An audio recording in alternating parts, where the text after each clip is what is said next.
चलिए शुरू कर रहे हैं बायोट सेवर्ट लॉ। ध्यान दीजिए, देखो अब तक जो मैग्नेटिज्म में हम लोग जो किस ऑर्डर में पढ़ रहे थे उसको पहले एक समराइज कर लेते हैं। अब तक हम लोग क्या दिए पढ़ रहे थे, कोई चार्ज है वो मूव कर रहा है, या कोई करंट कैरिंग कंडक्टर है, या करंट कैरिंग लूप है, वो कोई बाहरी मैग्नेटिक फील्ड में रखा हुआ था, उस पर टॉर्क लगता था, पोटेंशियल एनर्जी था, चार्ज मूव कर रहा था, अलग अलग पाथ था, दुनिया जहां का चीज देखी तो बाहरी मैग्नेटिक फील्ड दिया हुआ रहता था। सेम लाइक इलेक्ट्रोस्टैटिक्स, एक चार्ज पे क्यूई फोर्स लगा, पोटेंशियल एनर्जी क्यूवी था, ये ई और वी दिया हुआ था। उसका सेकेंड पार्ट इलेक्ट्रोस्टैटिक क्या करते थे, ई और वी कैलकुलेट करते थे। तब सेम चीज यहां, अब बी दिया नहीं रहेगा, बी कैलकुलेट करना पड़ेगा, कोई सिस्टम का बी कितना है। तो एक सिस्टम का बी अब कैलकुलेट करने के लिए जो फार्मूला लगता है वो क्या है, बायोट सेवर्ट। ठीक है, बी मिल गया। अब फिर से पहला, एक बार बी निकल गया तो फिर से पहला इफेक्ट मिला दिए। पहले क्या था, चार्ज था एक्सटर्नल मैग्नेटिक फील्ड में, बी कैलकुलेट नहीं करना था, बी दिया था। अब बी भी नहीं दिया रहेगा, बी पहले कैलकुलेट करो और फिर उस चार्ज पे फोर्स लगाओ, क्यू वी क्रॉस बी, या फोर्स लगाओ आई डीएल क्रॉस बी, या टॉर्क लगाओ एम क्रॉस बी। सारा इफेक्ट को फिर से अप्लाई कर सकते हैं, लेकिन अब बी दिया नहीं रहेगा, बी हमको कैलकुलेट करना पड़ेगा। ठीक है, तो to calculate B created by, ध्यान दीजिए, स्टेडी करंट, ये लॉ जो है लगता है एक स्टेडी करंट सिस्टम दिया हुआ है, वो कितना फील्ड क्रिएट करता है, मैग्नेटिक फील्ड, उसको कैलकुलेट करने के लिए ये लॉ लगता है, that is Biot Savart law. ठीक है, बायोट सेवर्ट लॉ उसके लिए लगता है। ओके, तो देखिए स्टेडी करंट का मतलब हुआ डजंट वेरी विथ टाइम, ऐसा करंट जो टाइम के साथ वेरी ना करे। टाइम के साथ वेरी करेगा तो बहुत कॉम्प्लिकेटेड कहानी है। ठीक है, मूव करना है कि ओके, तो वो कैसे निकलेगा, तो वो लॉ क्या है देखो। मान लो कोई करंट कैरिंग वायर है ऐसे, ओके, ये ऐसे ऐसे एलिमेंट से मिलके बना है जो हम लोग फोर्स निकालने में देख रहे थे। हर एलिमेंट अपना एक फील्ड क्रिएट करेगा, हर एलिमेंट अपना फील्ड क्रिएट करेगा। जैसे इलेक्ट्रोस्टैटिक्स में कोई सिस्टम है तो हर डीक्यू डीक्यू अपना फील्ड क्रिएट करता था। कोई एक सिस्टम होता था, ये सिस्टम है, चार्ज है, कोई भी स्मॉल चार्ज लिए डीक्यू, तो ये अपना फील्ड क्रिएट करता था आर डिस्टेंस पे, 1/4πε D Q by R square होता था।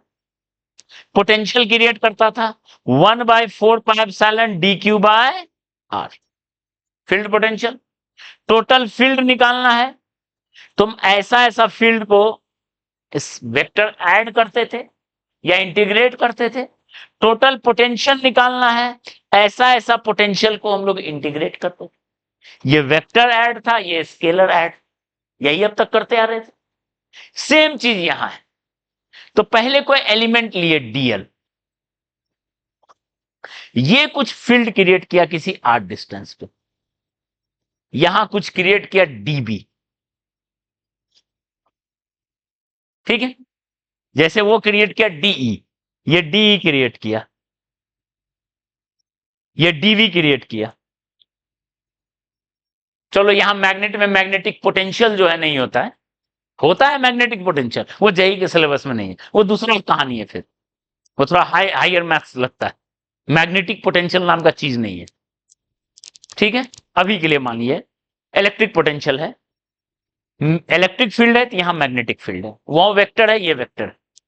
ओके, तो ये एलिमेंट पहले एक फील्ड क्रिएट करेगा डीबी, ठीक है। और बताओ नेट फील्ड अगर हमको निकालना है तो क्या करेंगे, ऐसा ऐसा डीबी का समेशन, जैसे डी का समेशन, यहां डीबी का समेशन, हर पार्ट का बी को ऐड करते चलेंगे, वेक्टर ऐड, वेक्टर ऐड। समझ में आ रहा है? यही है कहानी बी निकालने की। तो अगर हमको डीबी मिल जाए तो इंटीग्रेट कर सकते हैं।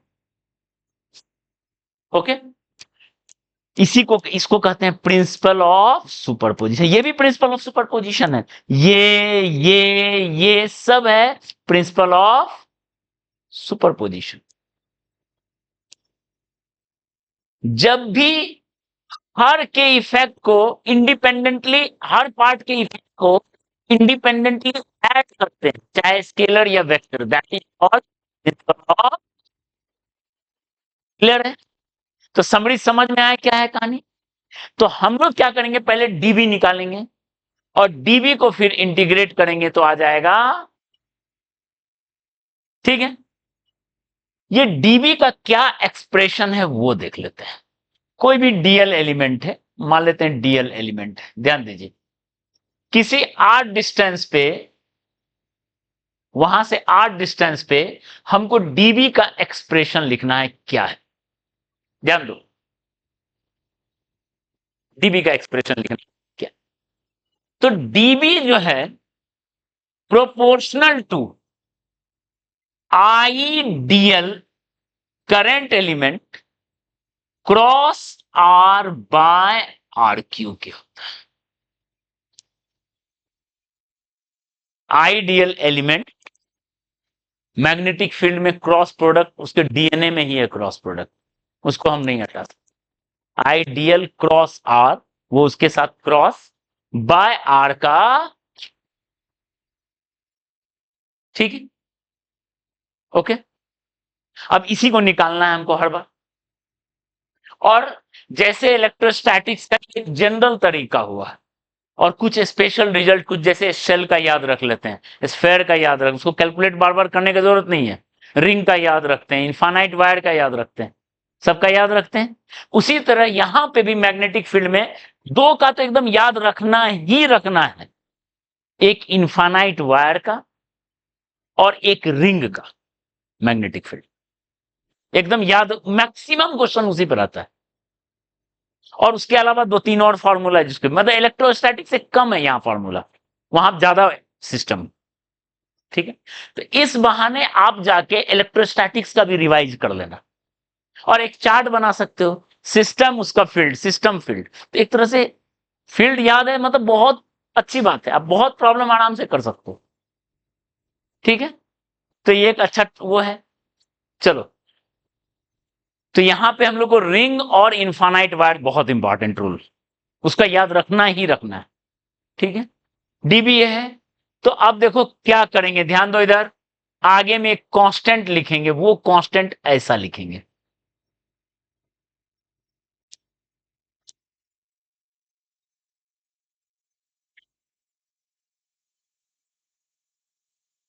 आर वेक्टर है, डीएल से वहां का मिलाने वाला वेक्टर, आगे का कांस्टेंट जो है इसका वैल्यू 10⁻⁻7, 10⁻⁻7, ठीक है। जैसे वहां पे इसका वैल्यू क्या होता था, 9 × 10⁻9, ठीक है।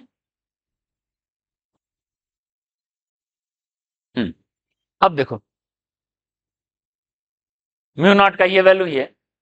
अब बताओ यहां से इसका यूनिट देख लेते हैं, बी का हुआ टेस्ला, ये हो गया meter cube, tesla meter cube, ऊपर में है meter into meter, meter square, तो मीटर क्यूब में मीटर स्क्वायर गया तो नीचे बचेगा मीटर, ऊपर है एम्पियर, तो क्या होगा, टेस्ला मीटर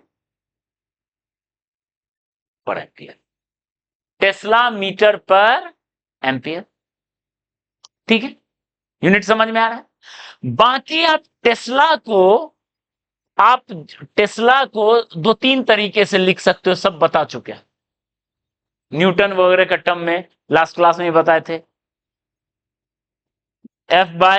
F/IL=B होता है, ठीक है। इलेक्ट्रिक फील्ड बाय वेलोसिटी होता है, फील्ड E=V भी था, ठीक है। समझ में आ रहा है? ओके। और भी कई जो भी यूज करना है कर सकते हो, और भी लिखते हैं QVB, फोर्स बाय QV। इससे आप टेस्ला को न्यूटन वगैरह के टर्म में लिख सकते हो, ठीक है। तो यहां से ये समझ में आया unit of mu naught is, क्योंकि 4 पाई का कोई यूनिट नहीं है। ओके, क्लियर है? क्लियर है? बाकी टेस्ला को आप इस फॉर्म में जैसे लिख सकते हो। ओके, अब देखो इधर dimension of mu naught, dimension of mu naught. Okay, तो कैसे करेंगे डायमेंशन? देखो, टेस्ला हुआ मैग्नेटिक फील्ड, मैग्नेटिक फील्ड का dimension force by length IL लिखेंगे क्या? ओके, फोर्स का लिखते हैं ML_T-2, करंट का लिखते हैं I और लेंथ का लिखते हैं L। मैग्नेटिक फील्ड का हो गया MI-1T-2, मैग्नेटिक फील्ड का, ठीक है। तो मैग्नेटिक फील्ड का हो गया उतना डायमेंशन, ठीक है। ये लेंथ का क्यूब और नीचे लेंथ का स्क्वायर, तो ऊपर में एक और लेंथ चला गया। समझ में आ रहा है ना? ये मीटर है मल्टीप्लाई, यानी एक बार लेंथ भी मल्टीप्लाई करेंगे तो इसका डायमेंशन होगा, इसमें एक बार लेंथ मल्टीप्लाई करो, लेंथ मल्टीप्लाई करेंगे। समझ में आ रहा है? देख लो ना, टेस्ला फिर मीटर और फिर करंट डिवाइड करो, मतलब I-1 फिर से, यानी इसका डायमेंशन क्या हो जाएगा? I-ML_T-2 I-म्यू नॉट का इतना डायमेंशन हो गया। ओके, म्यू नॉट का इतना डायमेंशन हो गया, क्लियर है? 1/म्यू naught into epsilon naught. Mu naught होता है, म्यू नॉट को कहते क्या है ये तो हम बताए ही नहीं। Mu naught is called absolute permeability of free space या वैक्यूम। ये परमिएबिलिटी का वो हो गया म्यू नॉट का, ठीक है। क्लियर है इतना? ओके, 1/म्यू नॉट इंटू एप्सिलॉन नॉट का वैल्यू अगर लिखें, ध्यान दो क्या हो रहा है। ओके, अगर इसका वैल्यू म्यू नॉट का वैल्यू लिखेंगे 4 पाई इंटू 10⁻⁻⁷, ठीक है। और एप्सिलॉन नॉट का वैल्यू 1/4 पाई एप्सिलॉन नॉट किसके इक्वल है बताओ? 1/4 पाई एप्सिलॉन नॉट क्या होता था? 9 इंटू, तो एप्सिलॉन नॉट कितना हो गया? इतना हो गया। तो इसमें डिवाइड मल्टीप्लाई हुआ, देखो बहुत यूनिक चीज मिलेगा।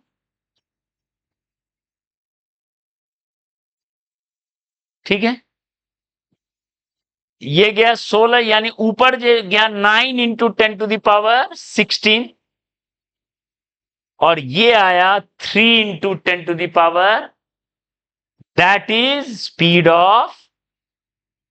तो लाइट का जो स्पीड होता है उसका यही फॉर्मूला होता है, 1/म्यू नॉट इंटू सेवन। क्लियर है? लाइट का स्पीड का। ओके, इसलिए 1/म्यू नॉट इंटू एप्सिलॉन नॉट बहुत यूनिट डायमेंशन का बहुत हिट क्वेश्चन है। ओके, आप घर पे जाके ट्राई कीजिएगा, इसका क्या यूनिट है,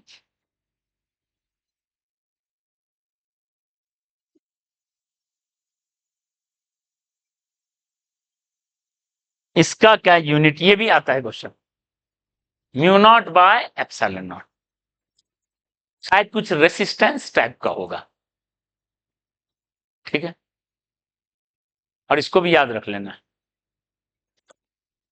शायद देख लेना करके, ओके।